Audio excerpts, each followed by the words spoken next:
Socrates, one of the founding figures of Western philosophy, lived in a time when Athens prided itself on being the birthplace of democracy. Yet, paradoxically, Socrates had deep reservations, if not outright disdain, for the democratic system of his city. But why would a man so devoted to reason and justice be critical of a government by the people?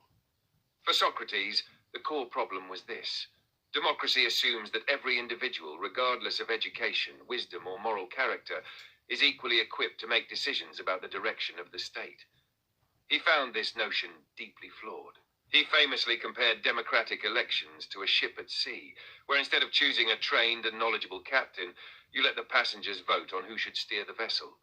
The result, in his eyes, would be disaster.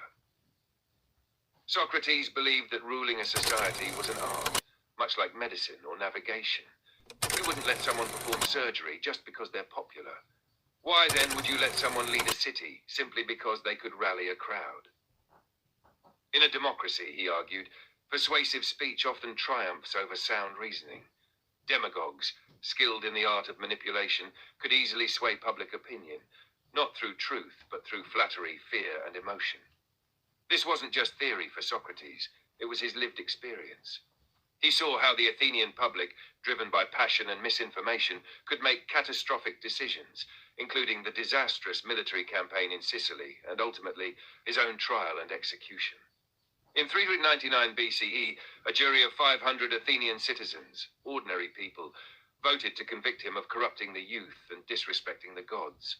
In his eyes, his death sentence wasn't just a personal injustice, it was a symptom of a deeper flaw in the system. Socrates didn't believe in giving power to the ignorant, even if they were the majority. He believed in a government led by those who had devoted their lives to the pursuit of wisdom and virtue, what we might call a meritocracy, or even a kind of philosophical aristocracy. His student Plato later expanded on these ideas, arguing that philosophers should rule as philosopher kings because only they truly understand justice and the good.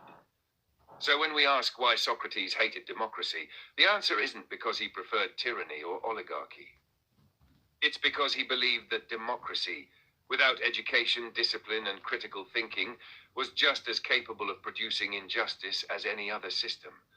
Perhaps even more so, because it hides its flaws behind the illusion of freedom.